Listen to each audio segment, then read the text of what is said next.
জোকে পা ফুটো করে দিয়েছে আমার, 3টে জোক ধরেছিল আমাকে, আর কটা জোক এখন লেগে আছে আমি জানি না, দেখি। ও মা, এখনো রক্ত পড়ছে।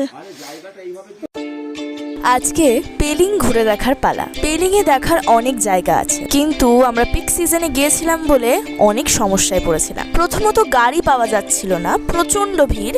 দ্বিতীয়ত ধস নেমেছিল। তারই মধ্যে যে কটা কভার করতে পেরেছি সে কটাই আজ ব্লগে দেখাবো। গুগল থেকে একটা নাম্বার পেয়েছিলাম, তাদের সাথে অনেক বার্গেনিং করে 9,000 টাকার গাড়িকে 5,500 টাকায় করেছিলাম। পেলিং এর সব ভিউ পয়েন্ট কমপ্লিট করতে হলে এমনি 5,500 থেকে 6,000 টাকা লাগে। সকাল সকাল ওয়েদার ছিল ভীষণ ভালো, 1 কাপ গরম চা আর সামনে পাহাড়, আহা আলাদাই।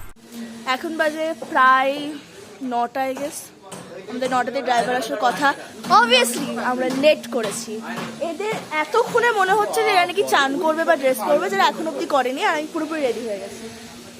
আর এর মনে হয় আমি কয়েক লক্ষ ভিডিও বানিয়েছি, মানে নেই আমার ফোনে, মানে অর্ধেক স্পেসের ভিডিও চলে গেছে। Good morning guys. Good morning guys. এরা হলো, হাই বলো তো একবার তো নাকি। নাই না বেলি দুলহান, নাই না বেলি বাবা, এই স্যান্ডো গেঞ্জি পরে তুই পাহাড় দাঁড়িয়ে আছে, লজ্জা লাগছে না? আমি আছি হাফ প্যান্ট পরে। এই আবার হাফ প্যান্ট আর স্যান্ডো গেঞ্জি, ছি। ড্রাইভার যথারীতি 8টায় হাজির, কিন্তু আমরা সময় লাগিয়েছি প্রায় 9:30। সকালে গরম গরম আলুর দম আর পরোটা দিয়ে ব্রেকফাস্টটা সেরে ফেললাম। পেলিংয়ে এখন টুরিস্টের অনেক ভিড়, তাই যত তাড়াতাড়ি সম্ভব বেরিয়ে গেলেই ভালো। প্রথমে স্কাইওয়াক, ব্যাস জ্যামে আটকাতে হলো। যারা ফিরছে তারা এখন গাড়ি থেকে, মানে গাড়িতে করে যারা ফিরছিল তারা এখন নামছে। তো এগুলো তো একটাই রাস্তা, তার জন্য এখন দাঁড় করিয়ে রাখা হয়েছে আমাদেরকে। ওরা নেমে যাবে, আমরা যাবো। ওয়াহ, কি বললেন আপনি। আপনাকে আমি এবারে চ্যানেলে ডাকবো।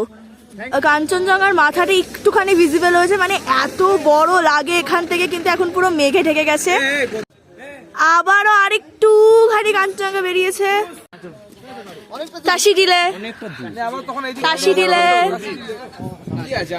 দিলে প্রায় 15-20 মিনিট পর জ্যাম কাটলো আর আমরা উপরের দিকে যেতে পারলাম। স্কাইওয়াক, কাঁচের ওপর হাঁটবো। ইন্ডিয়ার প্রথম স্কাইওয়াক কিন্তু পেলিংয়ে। আমরা স্কাইওয়াক চলে এসেছি। আমাদের 100 টাকা করে টিকিট পড়লো, ট্যুরিস্টদের 100 টাকা। খুব সুন্দর দেখতে মূর্তিটা। স্কাইওয়াকের এখানে আছে 137 ফিট উঁচু চেইন রেজিং এর মূর্তি। জায়গাটা ভীষণই সুন্দর, আর এর ঠিক পাশেই আছে স্কাইওয়াক, যেখানে যাওয়ার জন্য জুতো খুলে প্রবেশ করতে হবে। স্কাইওয়াক বেসিক্যালি কাঁচের ওপর হাঁটা, মনে হবে তুমি শূন্যে হাঁটছো, আর এখান থেকেই কাঞ্চনজঙ্ঘার ভীষণ ভালো ভিউ পাওয়া যায়। আমরা এখন স্কাইওয়াকে আছি, আমাদের 100 টাকা করে টিকিট লাগলো। এখানে একটা খুবই সুন্দর ভিউ পাওয়া যায়, যা আপাতত মেঘে ঢাকা। এখানে সবাইকে জুতো খুলে ঢুকতে হচ্ছে, একদম কি বলবো, স্কাইওয়াক এটাকেই বলছে। বেশি বড় নয়, জায়গাটা ভীষণ ছোটর মধ্যে আর কি। স্কাইওয়াকটা খুবই ছোটর মধ্যে। ভেবেছিলাম নিচে খাট থাকবে, সে স্বপ্নটা আমার চুরচুর হয়ে গেল। জাস্ট মাটি আছে, মোটামুটি লাগলো আমার। স্কাইওয়াক আমাদের কমপ্লিট। আমরা এবার এই ওপরে এতটা সিঁড়ি ভেঙে উঠবো ভাবছি, বিকজ এটা এতটাই সুন্দর দেখতে। মেঘ ওপরে, কাঞ্চনজঙ্ঘা, বেরো ভাই। হ্যাঁ, একটু তো উঁচু বটেই, অনেকটাই সিঁড়ি ভেঙে উঠতে হয়েছে, কিন্তু ওপর থেকে এত ভালো ভিউ পাবে যে কি বলি। এখানে ভেতরে যে মনেস্ট্রিটা আছে সেটাও ভীষণই সুন্দর দেখতে। মনেস্ট্রির ভেতরে রাস্তা আছে একদম ওপরে যাওয়ার, সেখান থেকে অপূর্ব ভিউ পেয়েছিলাম। ঠান্ডা কিন্তু তেমন ছিল না। সব মিলিয়ে স্কাইওয়াকের জায়গাটা আমার বেশ ভালো লেগেছে। প্রায় অনেকক্ষণ সময় কাটিয়ে ফেলেছিলাম এখানে। তারপরে চলে গেলাম রিম্বি ওয়াটারফলস, রিম্বি রিভার আর অরেঞ্জ গার্ডেনের উদ্দেশ্যে। একটা জায়গা থেকে অন্য জায়গার ডিস্টেন্স মোটামুটি কাছাকাছি। আমরা এখন চলে এসেছি অরেঞ্জ গার্ডেন আর রিভার, মানে রিম্বি রিভার।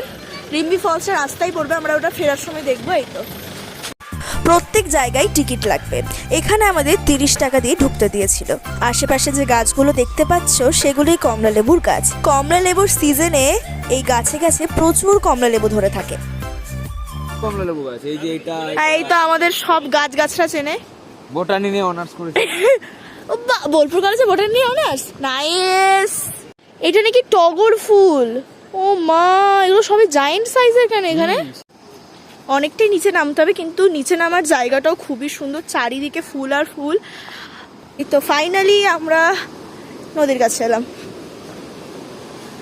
আচ্ছা, এখানেও টাইমিং আছে, সকাল 9টায় এটা খোলে, 4টেই বন্ধ হয়। অনেক জুসের দোকান আছে।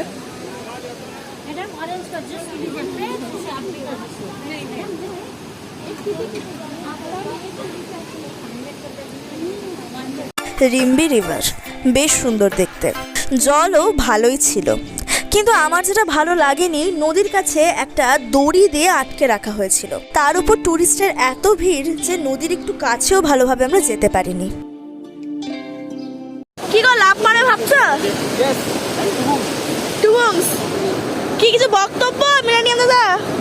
ঋষি খোলাই বেটার, ঋষি খোলাই বেটার।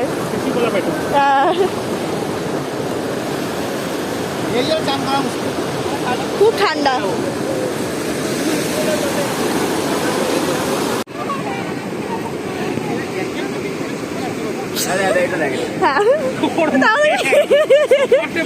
একটু জল খাও তোমরা সবাই।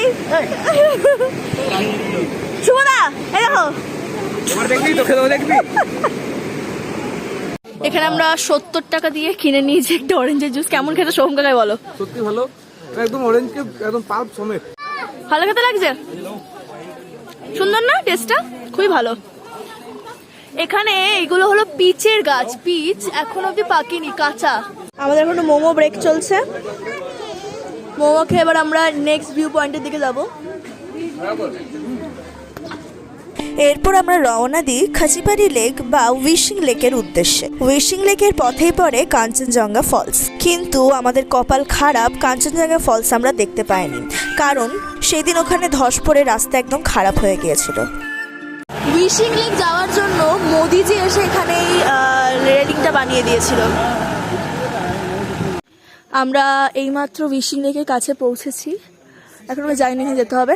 এখানে একটা মনেস্ট্রি আছে এটার পাশেই, এখানকার ভিউটা ভীষণ সুন্দর। উইশিং লেক যেখানে আমাদের 30 টাকা করে মাথা পিছু লেগেছিল।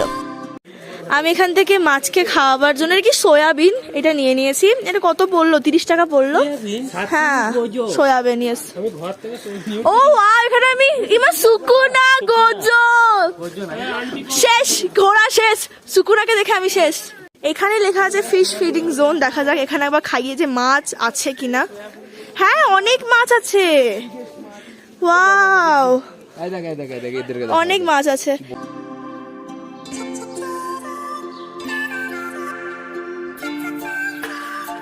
মাত্র একটা খাবার দিয়ে মাছেদের মধ্যে ঝামেলা লাগিয়ে দিয়েছি, মাছেরা খেপে গেছে।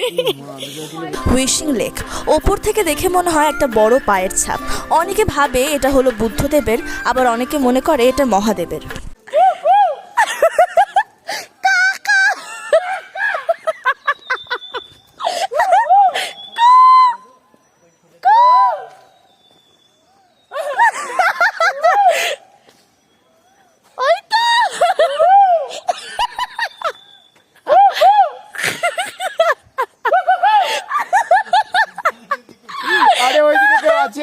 ওপরে আছে যে রিপ্লাই দিচ্ছে।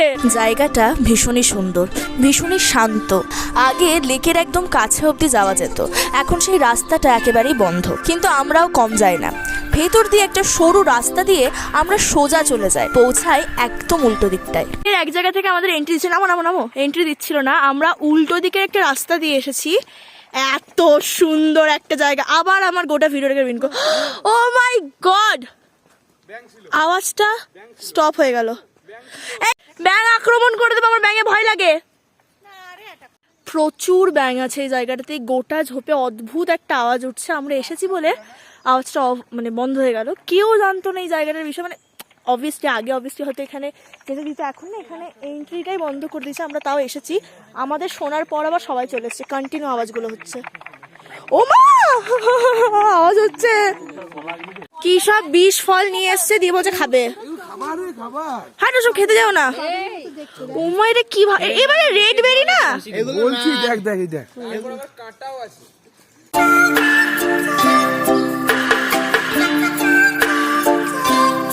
জামা কাপড় রাখা আছে। আমরা উইশিং লেক একটু বেশি এক্সপ্লোর করে ফেলেছি। এই ফলটা নিয়ে আমরা একটু, এটা কি সত্যিই খাওয়া যায়? রাসবেরি, এটা আমাদের গুগলেও দেখাচ্ছে একজনের সাউথ ইন্ডিয়ান বেরি, বাট এটা অ্যাকচুয়ালি বেরির মতো। এটা কি বিষ ফল ভাই? কেউ তো আমাকে বল। রাসবেরি না সুসাইড ফল এইসব বাদ দাও, আমরা পড়ে যাই একটা অন্য সমস্যায়। কই কই, যোগ কোথায়, যোগ কোথায়? কই চোখ আমিও দেখিনি কোনদিন চোখ ওয়াও, এখানে আবার রক্ত খেয়ে পেট ফুলে যায়। এই তো যোগ আবার বাবাকে আবার যোগ ধরেছে। আর সত্যি বাবার সাথে আলাদাই। আমার পা থেকে আমি 4টে যোগ ধরালাম, এখনো সবার পায়ে যোগ মনে হয় ঢুকে গেছে। আমরা খুব বাজে জঙ্গলের দিকে চলে গেছিলাম অ্যাকচুয়ালি।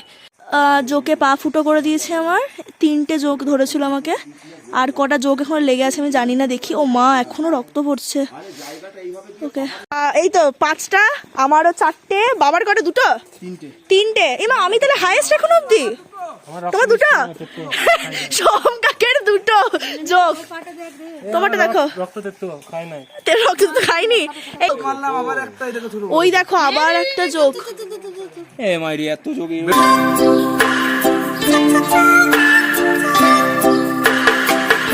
কত প্রজাপতি এখানে পার্পল কালারের। জলটা পড়ছে বলে।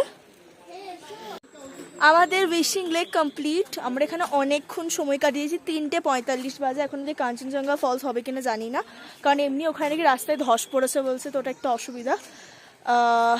আর রিম্বি ওয়াটার ফলস ওরা যাওয়ার সময় আমরা দেখবো একই রাস্তাতে পড়ছে। এখান থেকে বেরোতে আমরা অনেকক্ষণ সময় কাটিয়ে দিয়েছি এখানে। আচ্ছা, সঙ্গে কি স্ক্যাম হলো আমাদের সাথে রাসবেরি নিয়ে? আমাদের সাথে আমরা লাল কালারের রেড বেরি একটা ফল পেয়েছিলাম, অদ্ভুত খেতে, মানে এক গাছ, আর খেতে অদ্ভুত বলছি, মানে দেখতে অদ্ভুত। কিন্তু আমাদেরকে সবাই বলে দিল ওটা খেলে নাকি, ওটা খেয়ে আগে সুসাইড করতো, তো ওটা সুসাইড ফল খেলাম না। এখন এসে জানতে পারলাম যে ওটা আমার ফল রাসবেরি।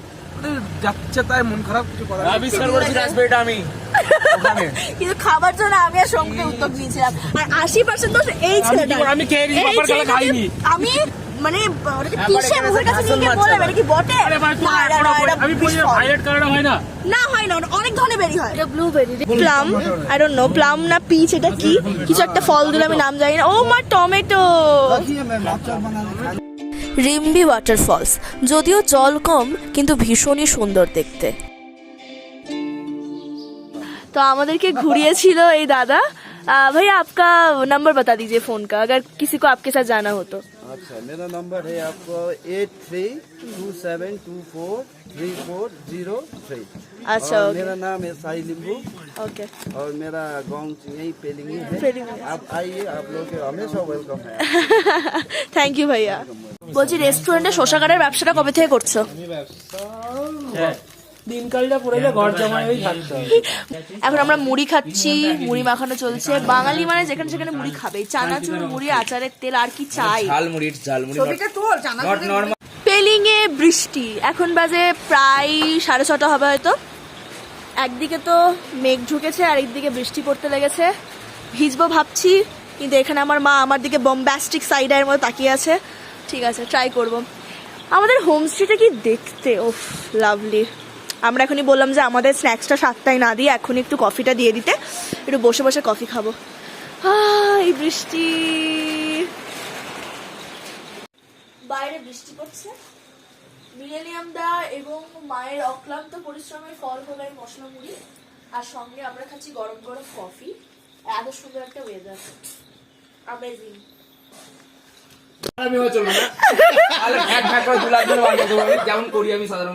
ও ভাই,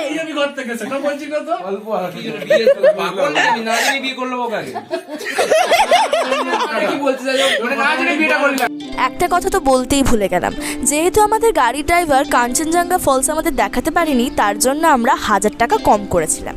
বাঙালি হলে যা হয় আর কি, রক্তে রক্তে বার্গেনিং করার পাওয়ারটা আগে থেকেই থাকে। পেলিংয়ে ডে 2 এখানেই কমপ্লিট হয়ে যায়। পরের দিন আমাদের রওনা দিতে হবে রিনচেনপং এর উদ্দেশ্যে। আজকে ব্রেকফাস্টে লুচি, ঘুগনি। আজ আমরা রিনচেনপং যাব, আমাদের এই হোমস্টেতে আজকে লাস্ট ডে। আজ আমাদের রুমটা ছেড়ে দেওয়ার পালা। এটা 3 বেড, এর সুন্দর একটা আয়না আছে, বাথরুমটা বেশ বড়। এইটা ঠিক পাশেই আমাদের আরেকটা রুম, মানে এইটা আমাদের রুম, এটা হলো সোহম কাকাই, শুভদা, মিলেনিয়াম এদের রুম। এটা এখানে দুটো করে ডাবল বেড আছে, এটাও ভীষণই বড়। চুপ করো। বাথরুমটা এটাও ভীষণ বড়। এটা হলো পুরো কাঠ দিয়ে তৈরি, দ্যাটস ওয়াই এর নাম উডেন নেস্ট। ওপরটাও ভীষণ সুন্দর। ওপরের রুম আমরা পেয়েছিলাম, বাট প্রথম দিনের জন্য পাইনি, বুকটা কিন্তু আগেই করতে হবে। এটা হলো ডাইনিং এরিয়া। এখানে ভীষণ সুন্দর টেবিল অ্যান্ড চেয়ার, এখানে বসে বসে আমরা খেয়েছি দুপুরটা, মানে সন্ধ্যাটা পুরো কাটিয়েছি। এটা হলো ওপরে পুরো কাঠ। এই জায়গাটা ভীষণ সুন্দর, খুব সুন্দরভাবে সাজানো জায়গাটা। এখানে বসে বেশ আড্ডা দেওয়া যায়। সামনেই স্কাই ওয়াকের এই পাহাড়টা। এখানেও রুম আছে, এই রুমগুলো আচ্ছা, এই রুমটা খোলা আছে, তাহলে আমি দেখাতে পারবো। ওয়াও, ফোকাস চলে গেল কেন? হ্যাঁ, সুন্দর দেখতে এই রুমগুলো। কেমন লাগলো আমার পেলিং ভ্রমণ অবশ্যই জানিও। নেক্সট ব্লগ হলো অল অ্যাবাউট রিনচেনপং এবং Ravangla. Thank you so much.